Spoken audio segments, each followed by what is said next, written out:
At a warehouse, two gangs are conducting a billion-dollar transaction. As soon as they leave, a motorcycle pursues them closely behind. It doesn't take long for those in the car to realize the problem. The motorcycle rider accelerates ahead and drops a box, unexpectedly spreading a spike strip that catches the other gang off guard. The motorcycle rider then falls back to shoot at the remaining car. The enemies are forced to return fire, but due to the erratic movements, not a single bullet hits. The motorcycle subsequently shoots out the rear tire and approaches the boss's car. He grabs onto the car but has to let go at a turn. Seeing a slope, he uses it to jump down.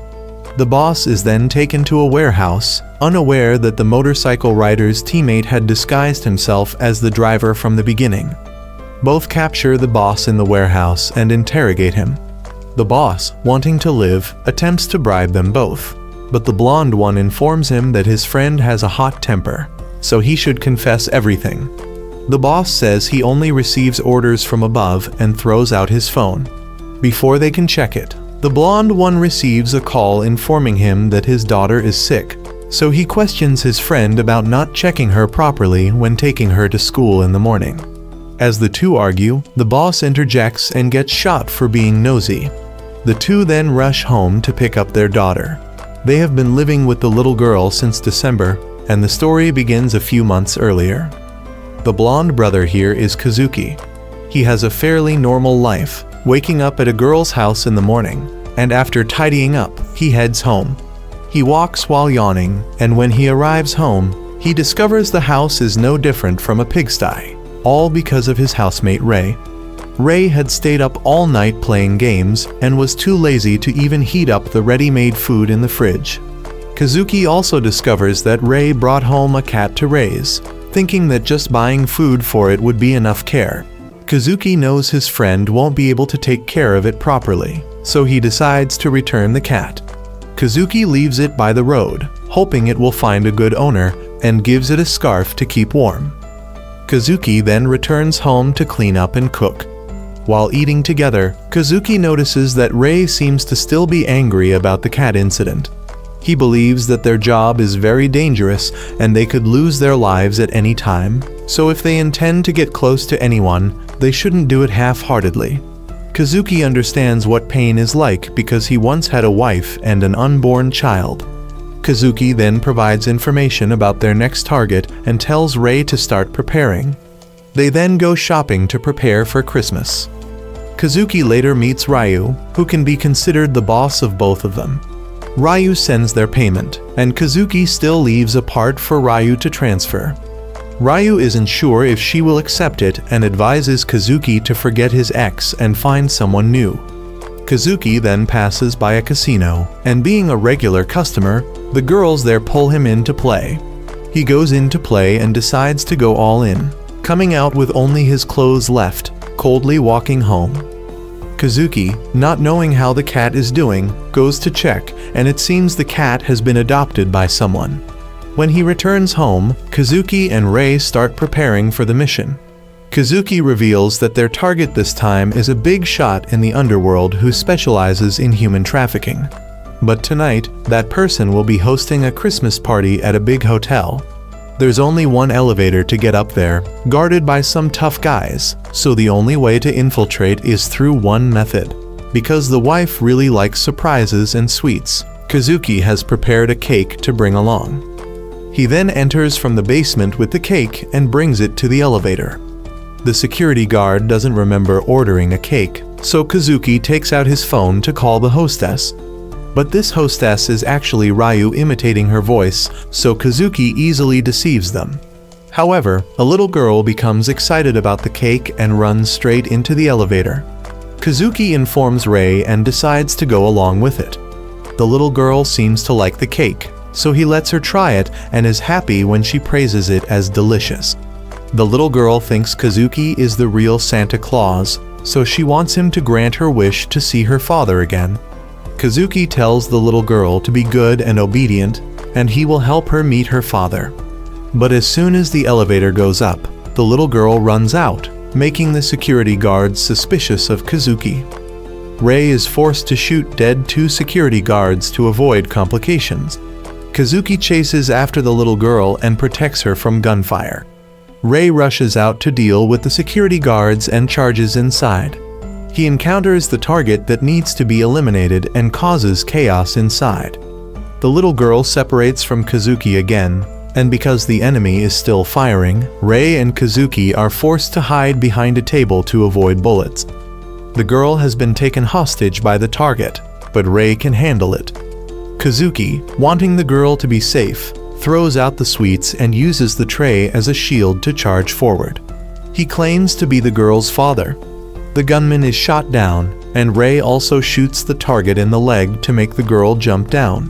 When the girl is safe, Rei completes the mission with a gunshot and breaks the glass to go down first, while Kazuki changes clothes and blends into the crowd with the girl to get out. They then take the girl home, and Rei feels jealous that he wasn't allowed to keep a cat, but Kazuki gets to keep a child. However, Kazuki discovers that the problem is even bigger. The next morning, the girl Miri bangs on the door calling for Kazuki. He just wakes up and doesn't understand what's going on. But the girl needs to use the bathroom, so he has to quickly take her there. But the girl can't reach, so he has to help her from A to Z.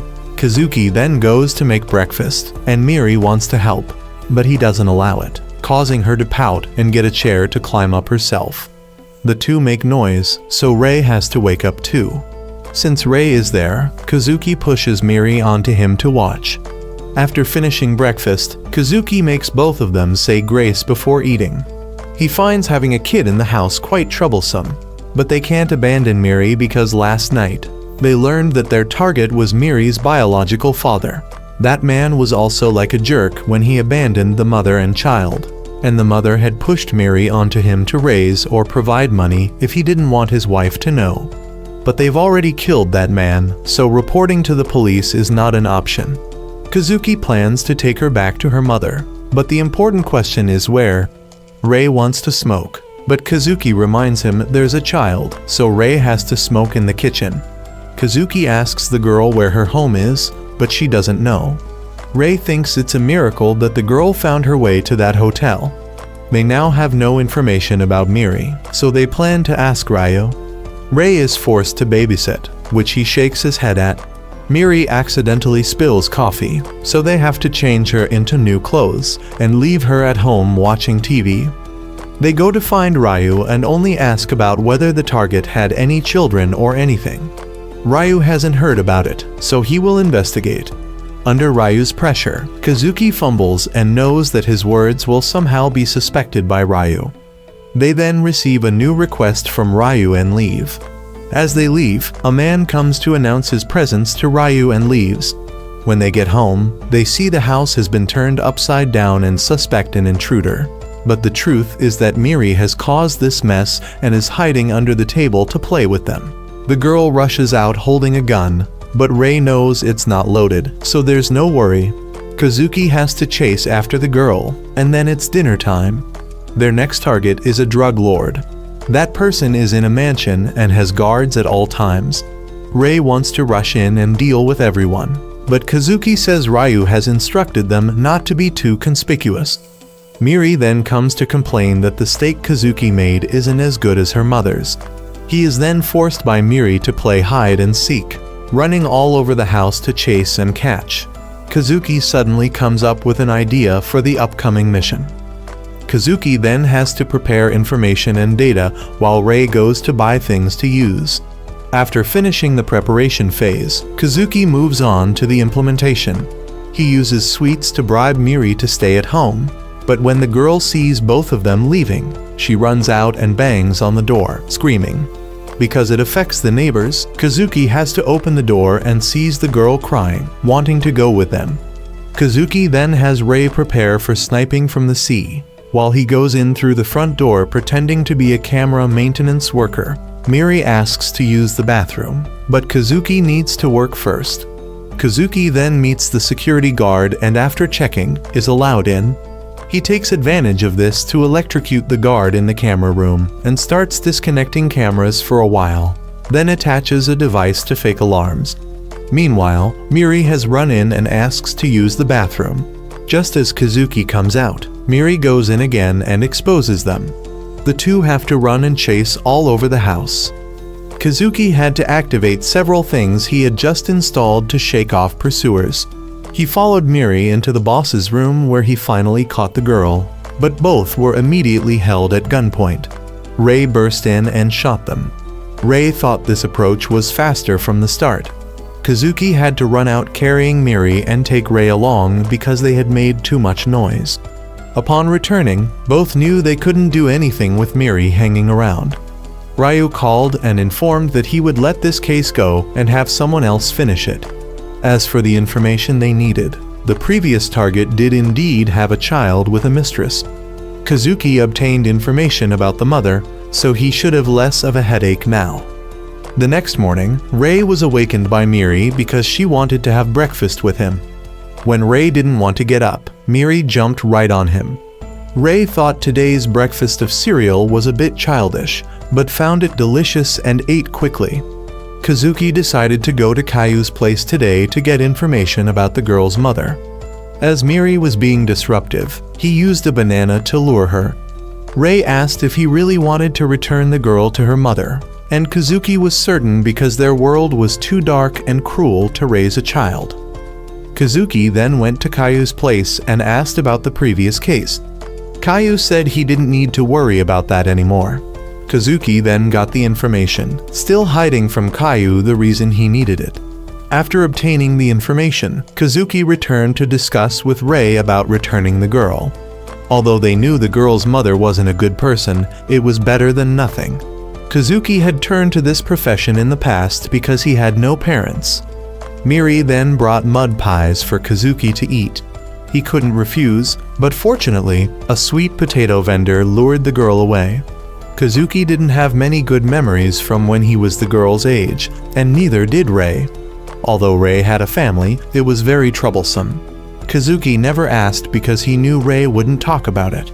Miri then demanded sweet potatoes, so the two played rock, paper, scissors to see who would pay, and Rei lost. In the end, Kazuki felt he couldn't take good care of the girl. Kazuki then went to buy drinks while Miri wanted Rei to push her on the swing. An old man came and asked if Miri was alone, and the girl looked at Rei, but Rei didn't acknowledge being her family member. Kazuki then returned and realized he was Miri's father, but the girl remembered Kazuki's instruction not to call him Papa on the street.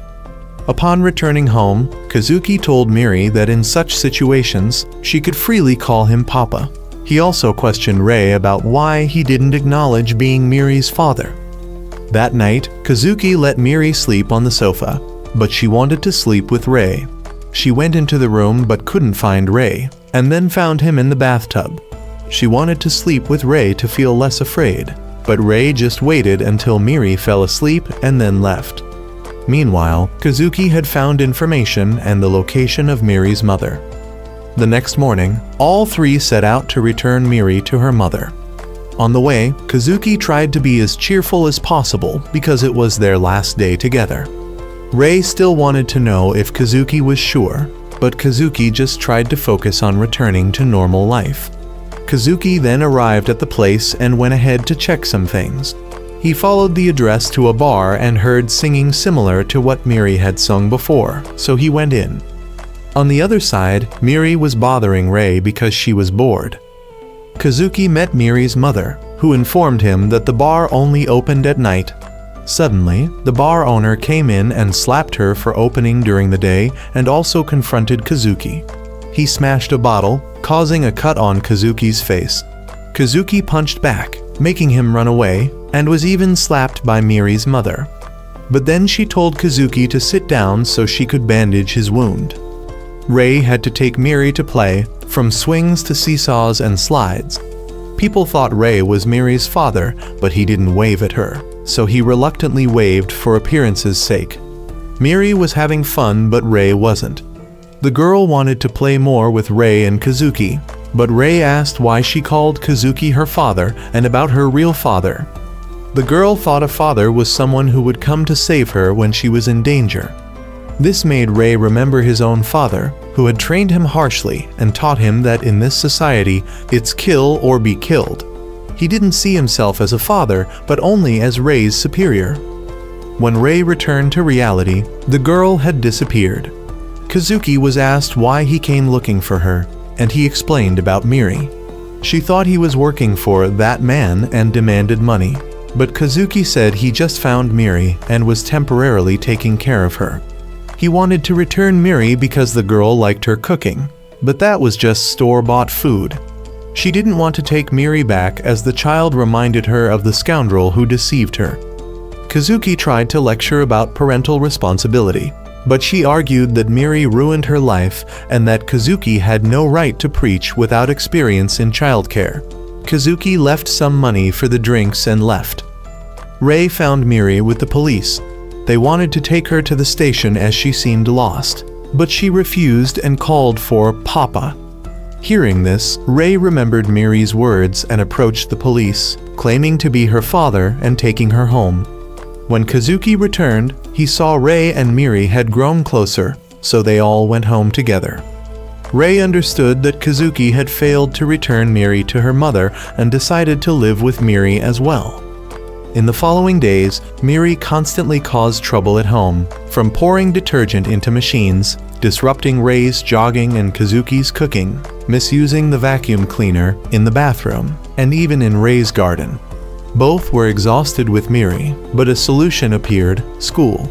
Kazuki tried to find nearby nurseries or kindergartens and started contacting them, but all had stopped accepting new students. Some even required Kazuki to go to a government office, which confused him about why enrolling in a nursery involved government work. 3 days later, they went to the government office and had to take a number to wait their turn. Hours of waiting left Kazuki with dark circles under his eyes. They were required to prepare a pile of documents, including employment and income declarations and tax forms. But as assassins, they had no proof of employment or income. Kazuki wanted to throw everything away, but Miri held on to the papers and threw a tantrum, reminding Kazuki of his promise to send her to nursery school. Left with no choice, Kazuki had to falsify information. They finally got the papers to enroll Miri in school, starting with a nearby nursery. Ray wanted to leave, but Kazuki dragged him along. During the interview for Miri's enrollment, she referred to both of them as her fathers. She also mentioned things like forged documents, real guns, and shady work, forcing them to leave quickly, knowing that school was no longer an option. They took Miri home to practice and the next day instructed her on what to say. Ray still wanted to escape, but was dragged along again. This nursery seemed easier, and the interview went well, with Miri officially accepted. Upon returning home, they reviewed the list of things Miri needed, which was extensive. The next day, they went shopping for Miri, buying necessary items and some fancy things to impress her friends. However, they realized everything needed to be labeled with her name. Kazuki was frustrated at the prospect of labeling everything in time, with some items needing embroidery. He went to buy sewing supplies while Ray started labeling what he could with Miri's help. When Kazuki returned, he found one person working and the other making a mess. He sewed names, injuring his hands in the process, while Ray fell asleep from exhaustion, leaving Kazuki to handle everything. The next day, all three dressed in designer clothes to go to the nursery. Naturally, the two men attracted attention from the mothers there, who assumed they must be wealthy. Ray mentioned being an assassin, earning a punch from Kazuki. The teacher, Anna, introduced them to the school and instructed Kazuki to record Miri's daily activities in a notebook, which he had already considered. The school provided lunch, so Kazuki didn't need to prepare it. Ray realized they had stayed up all night unnecessarily, though he was the first to fall asleep. They were finally able to leave Miri at the nursery and relax, but Ray just wanted to go home. At school, Miri couldn't make friends because her expensive clothes made other children afraid of getting them dirty. Later, they went to Kayu's place to ask for work. Remembering the pickup time, Kazuki dragged Ray back. When they arrived to pick up Miri, Kazuki noticed she didn't seem very happy. In the next days, every time Miri was picked up, she showed signs of boredom, so Kazuki had to ask Miss Anna.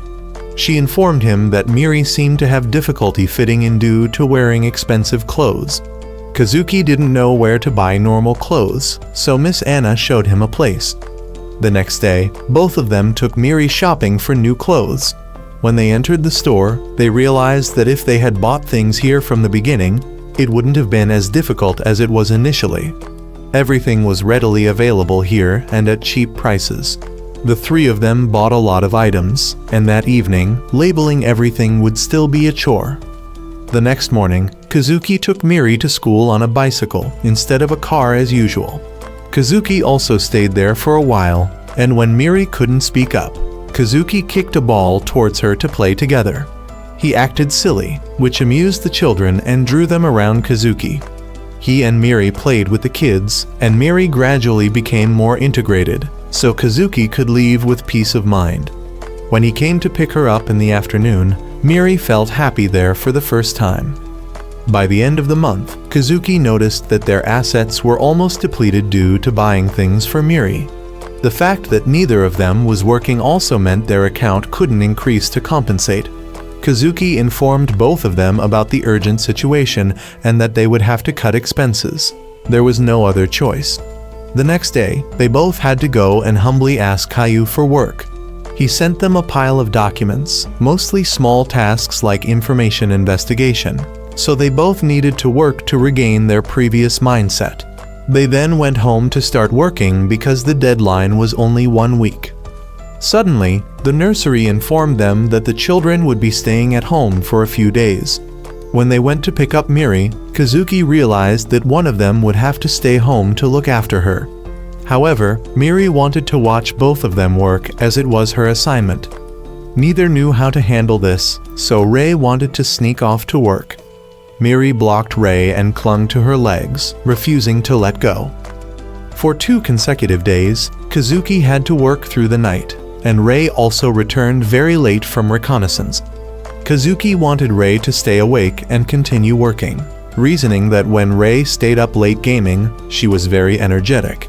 With no other option, Kazuki thought they needed to ask Caillou for advice. The next morning, while Rei was still asleep, Kazuki woke Rei up to ask him to look after Miri. He then went out for work, but Miri wanted to follow. He didn't allow it, so the little girl went to wake Rei up, but Rei was sleeping like the dead, so she decided to follow Kazuki. She followed Kazuki but got distracted by things on the road. By the time she realized it, Kazuki had disappeared. He had gone inside to ask Caillou for advice.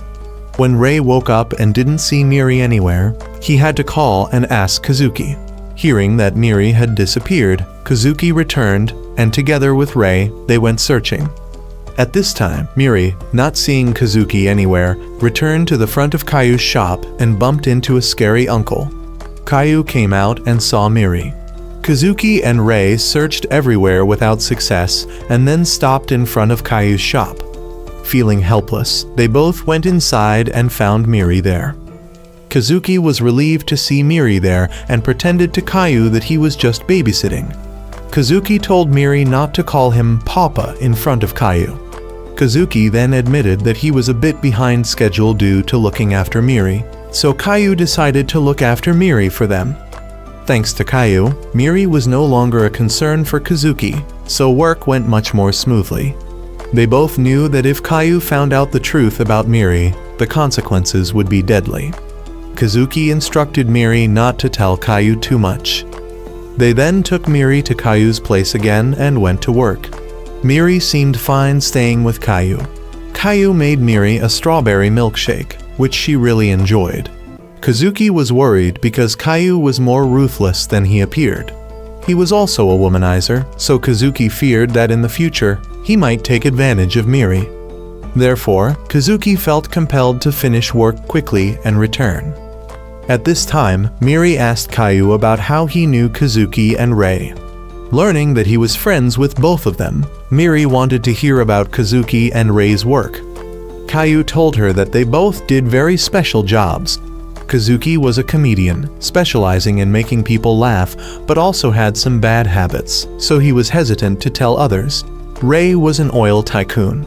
Rei was still working as usual, while Kazuki was crawling through ventilation ducts while worrying about Caillou.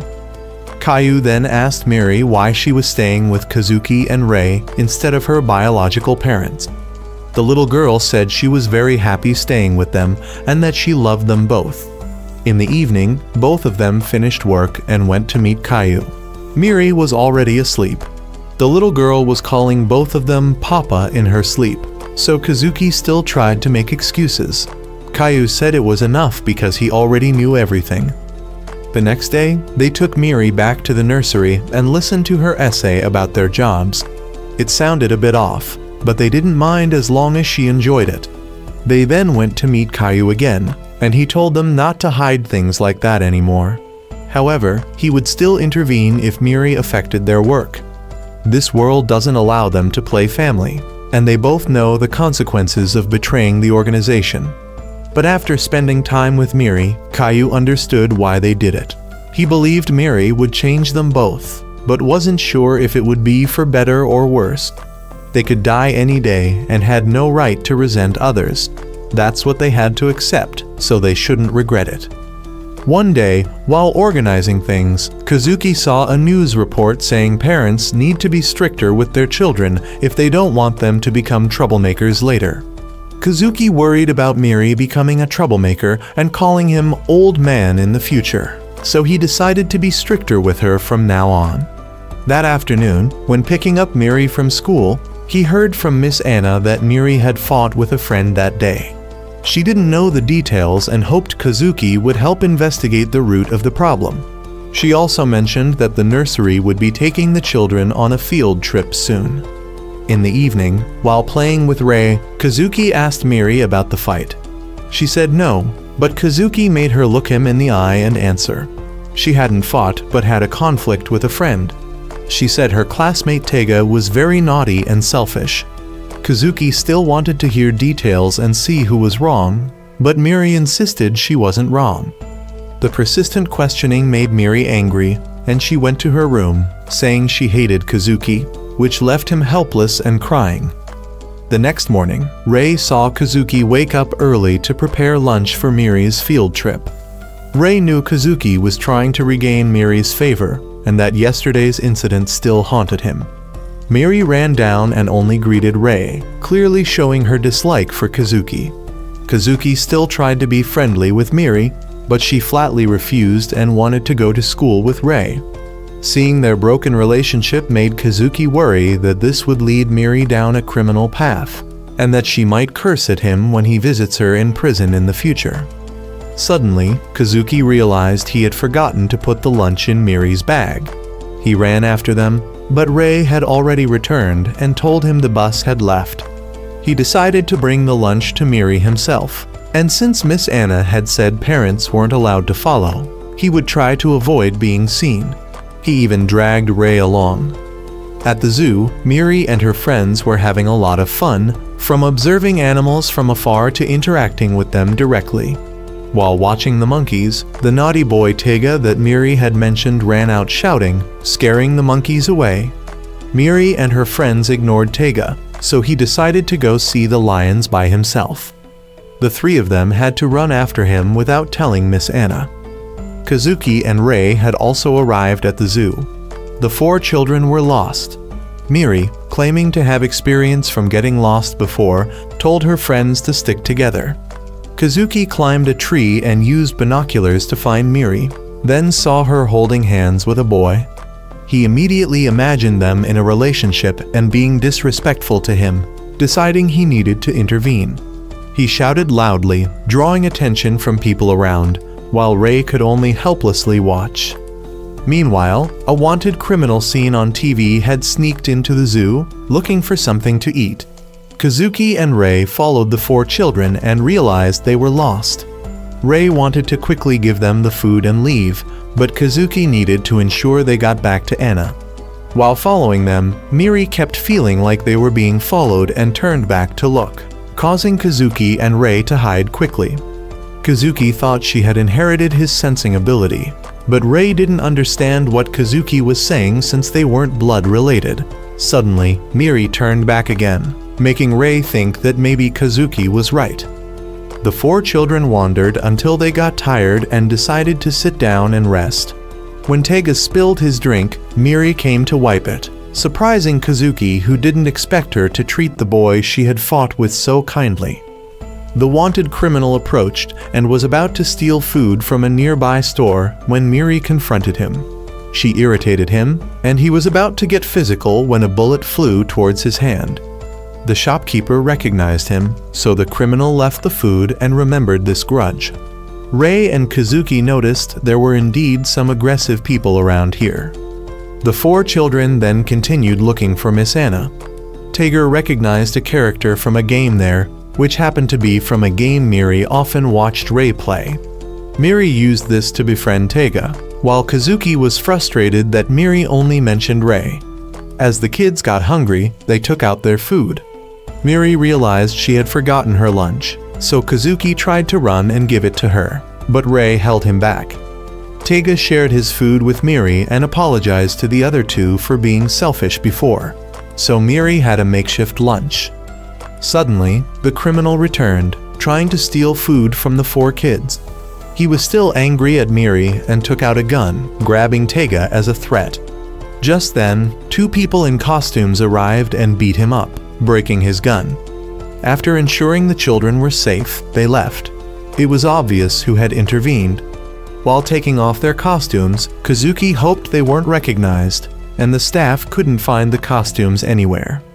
By afternoon, Miri and her three friends finally met Miss Anna again. Anna was relieved that all four were okay and that Tega and Miri had made up. The criminal from earlier was rumored to have been caught.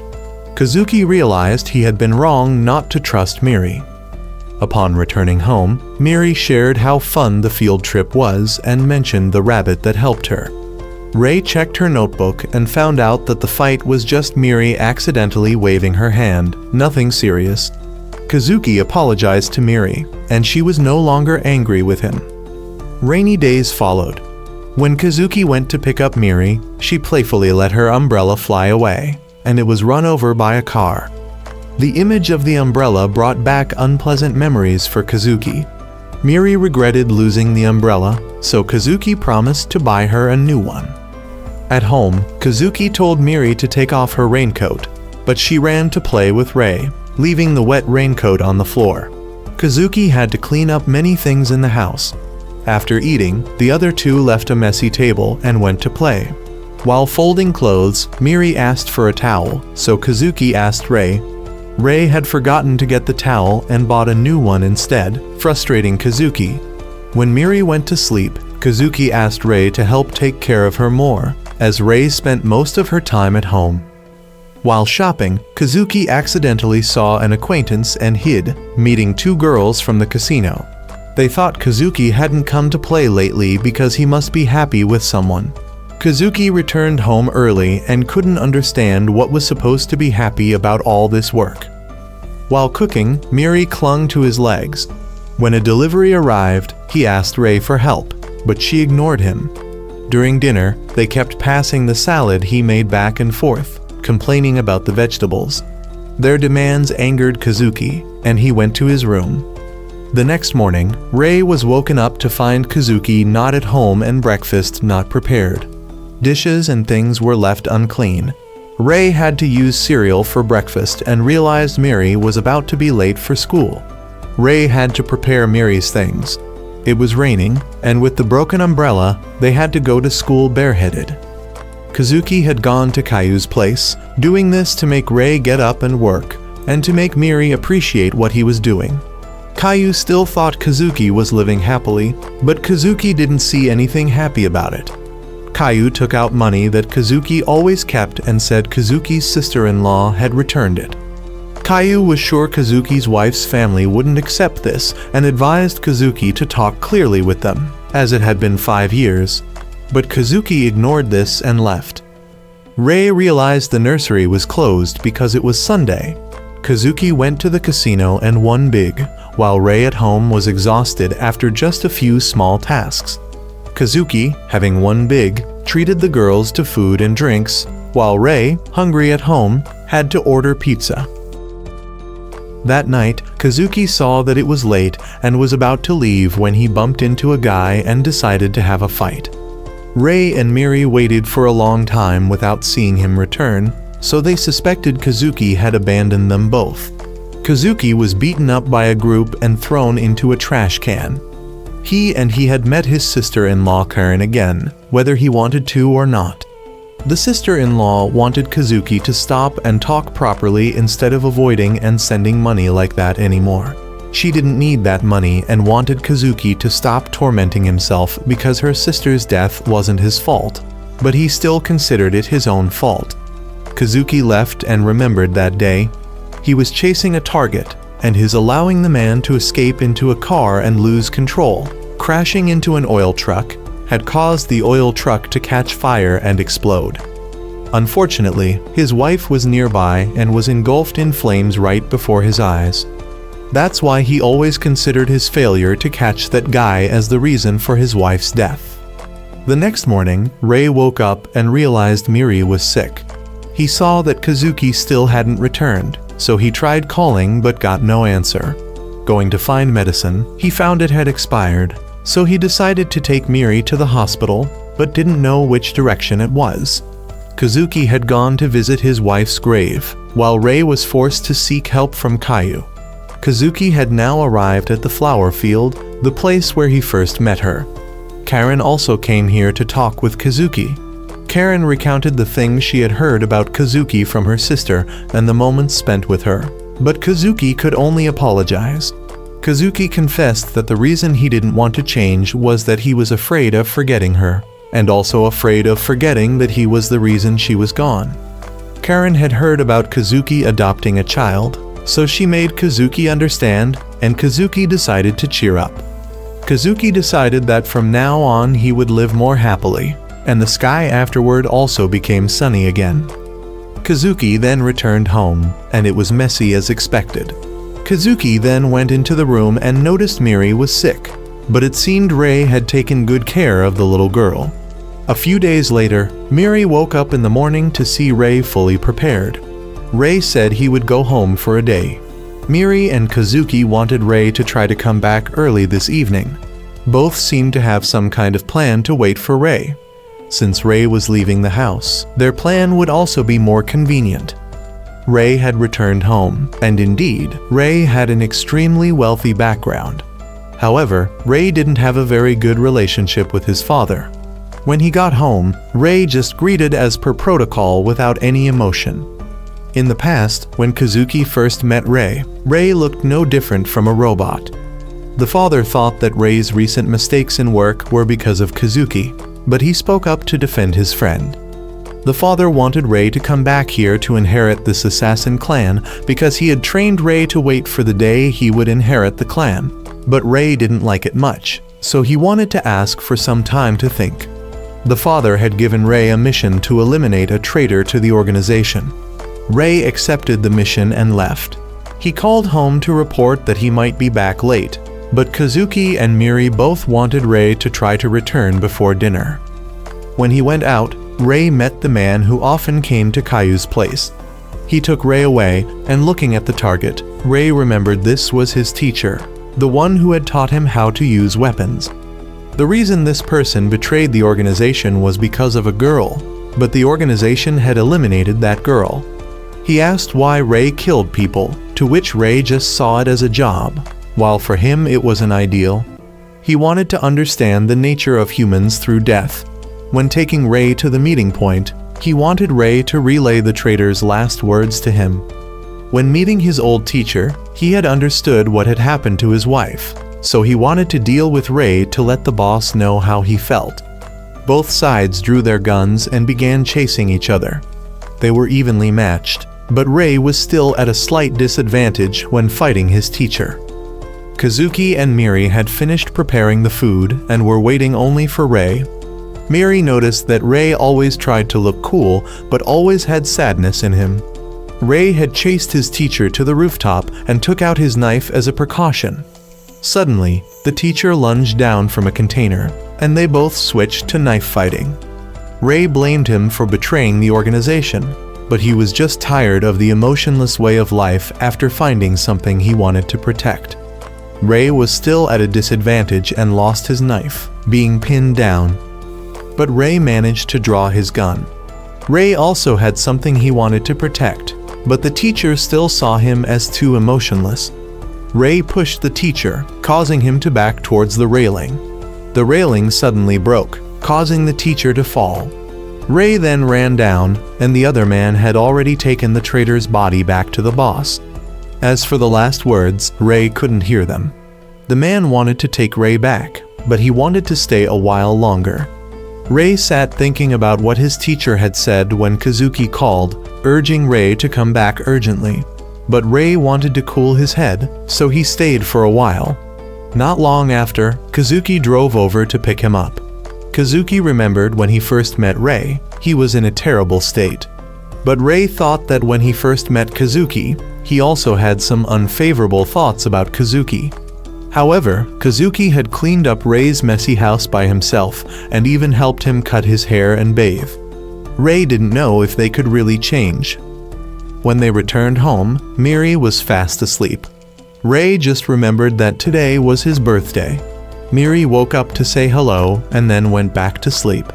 Ray smiled comfortably for the first time. Meanwhile, that man had come to find Caillou and asked him to investigate Kazuki and Miri. A few days later, Miri had a sports day at school, so Kazuki helped her practice running. Ray also gave her some advice, but it was too complicated. After a training session, the three of them went to Caillou's shop for drinks. Caillou was surprised to hear about Miri's sports day, never expecting the day when both of them would go to watch a children's competition. They wanted Caillou to come watch, but he was busy and couldn't make it. That night, Ray sneaked into the nursery to prepare something in advance. The next morning, Ray came home and said he had made rice balls, which made Kazuki think Ray must be sick or something. It was strange for someone who had never even cooked a cup of noodles like Ray to make rice balls today. Miri had also woken up, so all three had breakfast and prepared to go to school. When they arrived, Miri went in to prepare while the two of them looked for seats. But Ray prepared their seats like a fortress. They then took out their cameras, and Kazuki made a big show of his camera to compete with other parents. Kazuki was particularly familiar with the mothers, as he picked up Miri every day, so he knew many of them. They said all the mothers liked both of them because of how handsome they were. Seeing the children coming out from the school, Kazuki ran to take pictures up and down. Miri was then called up to give a speech. As she read, Kazuki cheered so loudly that the principal had to ask him to be quiet. The competition then began. The first round was throwing balls into baskets. All parents were cheering for their children. The second round was students and teachers in a tug-of-war. Miri's class was mostly carried by Anna. Kazuki was also shocked to see Anna's strength. The third round was a gymnastics formation display. The whole class formed various poses, and when Kazuki saw Miri close to another boy, he got upset again, and now Ray was also threatening to castrate the boy. During the break, everyone sat down to eat together. Kazuki had prepared quite a lot, so he shared with everyone. Ray also took out the rice balls he made. Miri tried one and found it had a sweet filling. Kazuki didn't like this style much, but since no one had a problem with it, he let it go. In the afternoon was the running event. Kazuki encouraged Miri to do her best. When it was Miri's turn, she suddenly showed signs of nervousness. Both of them could only cheer for Miri from outside. The little girl then started running and gradually fell behind the others. Ray tried to cheer loudly, causing Miri to notice and trip. She tried to keep running and only won fourth place. Ray thought he had ruined everything. After that, there was a competition with parents, so Kazuki participated. When asked, Ray seemed to still blame himself for reporting Miri's loss and was feeling down. Kazuki and Miri participated in an obstacle course race. In the first round, they had to eat candy. Miri's aim was quite poor, so they fell behind Tega's family. The second obstacle was sack jumping. Kazuki and Miri tripped and fell, so they fell behind again. At the third obstacle, they had to draw lots, take items from a piece of paper, and bring them to the finish line. Miri drew something and suddenly ran out to pull Rei in to run together. The little girl was held by both hands and ran very fast to the finish line, winning first place. Rei could now smile and stop blaming himself. At the same time, they asked Miri what was written on the paper, and she showed them. Kazuki looked at it and cried when he saw it said family. As it was almost closing time, Miss Anna came to congratulate them on their victory and wanted to take a photo of all three. Although both wanted to avoid leaving evidence as much as possible, they thought one picture could be overlooked. Towards evening, the sports day ended. Kazuki asked Rei to carry Miri home because his back was too sore to walk. Both saw that Miri had tried her best, but Kazuki thought Rei had also tried to cheer for Miri. They would try to help Miri train to get a gold medal next year. However, there was a problem. Today's events had been photographed by the organization, and they were urging Caillou to quickly handle the mission. Christmas was approaching, so Miss Anna was teaching the students to sing a song as a gift for their parents. But Anna was known for not singing well, so the whole class had to practice extra on their own. Kazuki and Rei were thinking about what gift to give Miri for the upcoming Christmas. Both were surprised to encounter Miri's birth mother waiting in front of the nursery. She wanted to take the little girl home, and the two sides argued. Kazuki refused to return Miri to the mother who had abandoned her. Just then, Miri ran out, causing Kazuki to freeze as the little girl rushed to hug her mother.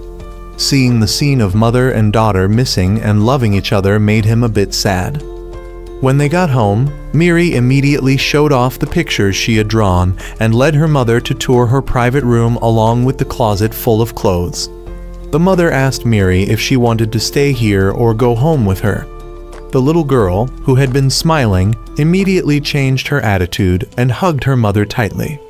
She loved her mother very much, but also loved her two dads. The little girl asked for hamburgers, so the mother and daughter went to buy ingredients and borrowed the kitchen to make them, which irritated Kazuki quite a bit. Even though the hamburgers he made used high-quality ingredients, both Miri and Rei praised her mother's as better. Hearing that her daughter's class would be singing at the Christmas ceremony soon and wanting to practice with her mother, the woman said her singing voice was very expensive, so the papas would have to pay to hear it. Yet the little girl actually turned and said it was true. It wasn't until evening when Miri went to sleep that a serious conversation took place. The little girl's mother had been chased away by that man. Also, because of a serious cancer, she could no longer sing. Not knowing how long she had left to live, she begged both of them to forgive her and allow her to start over with her daughter. She would return to her parents to live an honest life, and the most precious thing to her now was Miri. Knowing the little girl was looking forward to the nursery's Christmas ceremony, she promised to rent an apartment nearby so Miri could stay at that nursery for a while longer. Seeing that she couldn't persuade them, she had to reveal that she knew both were doing dangerous jobs, so she couldn't leave her daughter in their care. Afterwards, Kazuki and Rei went to tell Caillou about what had just happened, but actually, the one who called her there was him. Caillou showed a photo of the two with Miri that had been taken at the nursery and revealed that the one following them was Ojino, leaving both of them stunned. This was a warning to both from the organization because recent missions had been done very sloppily, so they had investigated. The best way to keep the little girl safe was to return her to her birth mother. After all, it was their own hands that had killed Miri's father, so what would happen if one day the little girl learned the truth? And so, early the next morning, Kazuki woke up both Miri and Rei because he decided to spend a day out so they wouldn't have regrets later. The place he took them was a children's paradise, which Miri loved. The three fathers and child played one game after another. Seeing the little girl play rock climbing, Kazuki was worried about the danger despite the staff assuring that all safety equipment was in place. When it was Rei's turn, he climbed swiftly, unlike Kazuki, who got weak-kneed after just the first step. After a morning of play, the three went for ice cream, and Miri fed both of them. Seeing Miri get dirty, Kazuki had to lift her onto his lap and wipe her mouth. Miri also wished her mother was here to eat together. Hearing this, Kazuki could only feel emotional, thinking that perhaps he himself had stolen happiness from her mother. The three then went to play games, but Rei dominated the stage, so Kazuki had to spend money to take the little girl shopping. In the evening, they went to ride the Ferris wheel. It was Miri's first time seeing such a thing. Both of them remember that at this time last year, when Rei brought home a cat, Kazuki threw it away. Yet in the end, he brought home a little girl, and all three had a truly joyful time together. Kazuki just wanted to see the little girl eat steak and always smile. Now there's only one thing both of them need to do. Finally reaching the top of the Ferris wheel, Miri quickly called both to look at the view. Indeed, it was so beautiful that even Rei had to praise it. Thanks to the little girl, both received more than they lost, and saw things they had never seen before. But it was time to wake up from the dream.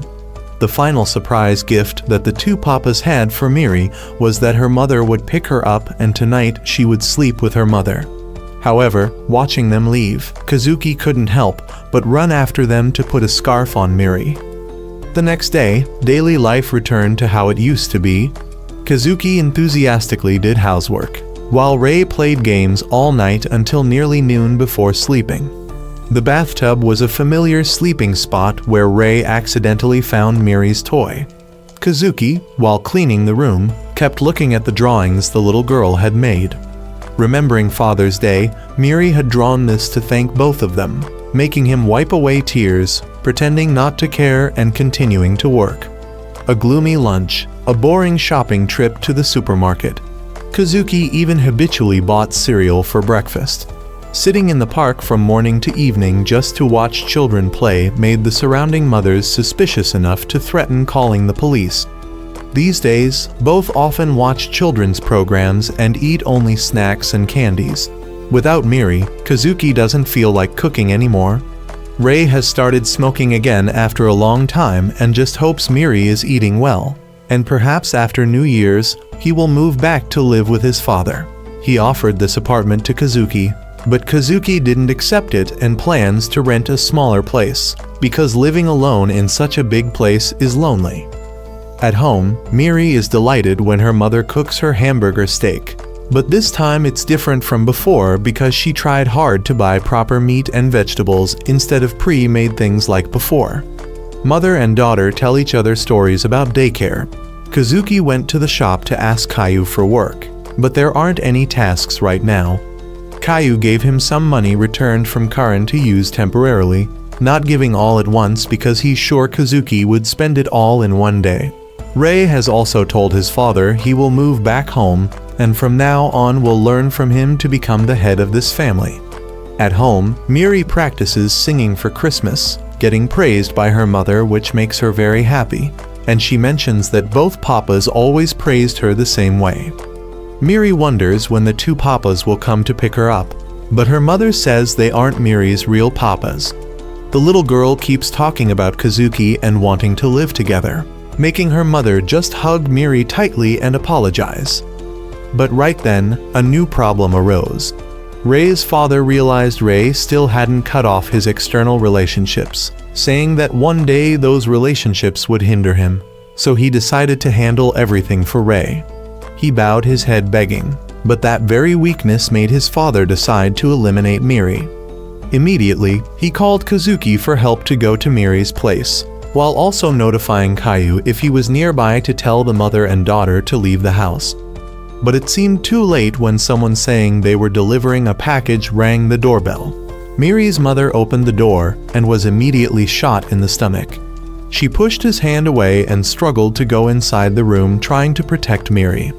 At that moment, Kazuki rushed in, but the man had already grabbed his gun and kicked Kazuki into a corner. He grabbed an oil can to fight back and pointed the gun at the man, but the image of Miri's mother being shot distracted him. Immediately, the man strangled Kazuki and shot him in the shoulder. but he had called the police and signaled about the gun while shouting Rei's name, making the man startled and turn towards the door. Just waiting for that moment, Kazuki grabbed the gun aiming straight at his face, but his reaction was very fast, dodging the bullet and using his finger to press into the wound, pushing Kazuki down. Outside, police sirens had started, causing him to escape immediately. Caillou also arrived, and Miri's mother asked him to protect her daughter, but Kazuki disagreed because that was her responsibility. He shouted, demanding she not leave Miri alone, but she took her last breath. Though heartbroken, Kazuki had to escape quickly with Caillou before the police arrived. He disinfected and bandaged his wound, then went to Caillou's house to hide because the organization didn't know this location. Shortly after, Rei also arrived and hurriedly checked if Miri was safe. At this point, Caillou apologized to both because he had suggested returning the child to her mother, which led to her death. He thought ending this relationship would make the boss leave them alone, but unexpectedly, he wanted to eliminate everything from the root. But Rei thought he was the one at fault for causing the little girl to lose both father and mother. Kazuki's plan now was to erase all traces of Miri and make it seem as if she had died, then send her to an orphanage far away and never be involved again. But Rei wanted to care for Miri because previously he only knew how to avoid facing reality and running away from his father. Life then was no different from a breathing stone statue. But now he has realized how warm others' hands can be, and how life has countless wonderful things. Kazuki disagreed because he didn't want to cause more trouble for Miri, but Rei affirmed that only both of them could protect Miri. This time they would definitely make the little girl live happily, making Kazuki remember his deceased wife as well as advice from Karen. Just then, Miri woke up, looking around asking where her mother was. Kazuki picked her up and told her that her mother had some business outside, and from now on, all three would live together again. By the way, he turned to tell Rei not to avoid picking up the child from daycare anymore, as well as resetting house rules. Rei understood and happily accepted right away, but the hardest rule was only being allowed to play games for 1 hour each day. Both announced to Caillou about wanting to quit this killing profession. From now on, it wouldn't be a fake life anymore, but would become a real family for Miri.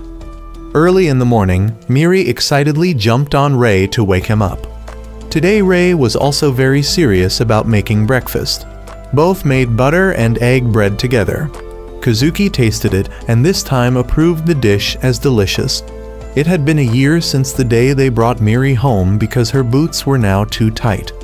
Before going outside, Rei didn't forget to get a handkerchief for Miri.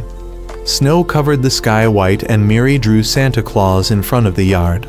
As soon as she got to class, the little girl was excited to see the Santa Claus picture. Teacher Anna asked if her mother would come to the party tonight, so Kazuki had to say that her mother had gone to a very far place, making Miri immediately show a sad face. But the little girl wanted both papas to definitely come and demanded a pinky promise. Afterward, both went to meet Caillou to discuss and receive Miri's forged documents. For now, the police wouldn't come to the daycare, so Kazuki said if anything happened to them, he wanted to ask Caillou to buy Christmas presents for Miri. But Caillou wanted them to go buy and give the gifts directly. What Caillou sent was a Santa Claus costume for the party at the daycare tonight. Both had known since childhood that Santa wasn't real because Kazuki was an orphan and Rei had to live a hellish life. But Miri still always believed he was real, so both had to protect the child's dream. This was also a parent's duty. This time Rei wanted to wear the Santa costume, but Caillou had prepared 2 sets. When arriving at Rei's mansion, both were searched for weapons before Rei was allowed in. He said Kazuki was his partner, so he wanted him to come in too, but they wouldn't listen. So Kazuki and Rei turned around to fight back and quickly dealt with all 3 guards. Both hurried into the car and drove in while the soldiers inside had already drawn their guns and continuously fired at the car. But Kazuki still drove blindly. The car got many holes and just barely made it there before it completely stopped. As soon as they opened the door, both were warmly welcomed by a firework display from 8 gunmen. Kazuki and Rei threw smoke bombs and remembered the positions where they stood to fire bullets. Kazuki encountered the most dangerous one. Before he could raise his gun, the man had already kicked and punched him down.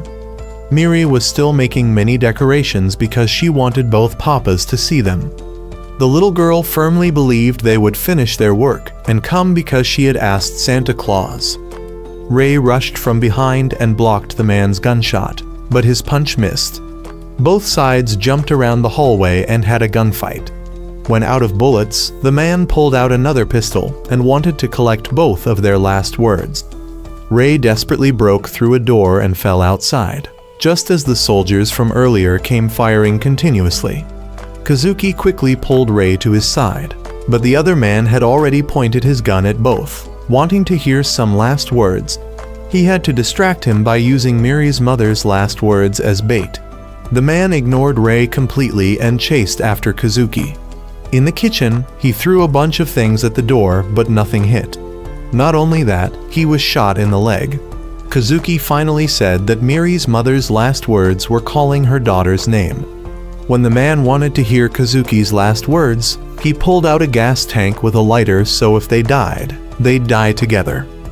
Taking advantage of the distraction, Rei grabbed a knife from behind and rushed to stab, but the man dodged in time and hit him twice. Rei successfully kicked away the gun, and now both engaged in hand-to-hand combat, but he was completely outmatched. He was nearly choked to death when Kazuki stabbed the man from behind. Before dying, he still struggled but finally had to lie down and pay for his crimes. Kazuki even threw the lighter to burn the notebook where the man intended to write down his last words. Rei entered his father's room alone and said he wanted to leave the organization, but the old man disagreed. Both drew guns and fired, but his father was the one shot in the shoulder.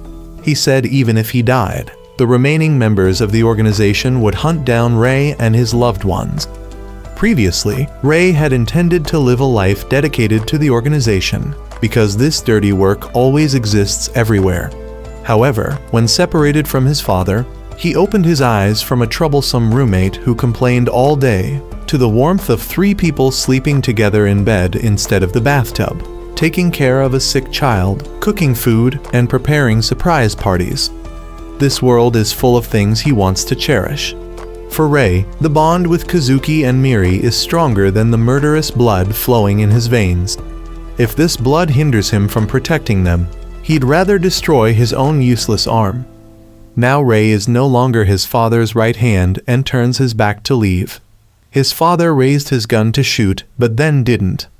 Afterward, both hurried back to the daycare. The Christmas party had started. Miss Anna was playing piano for the children singing on stage.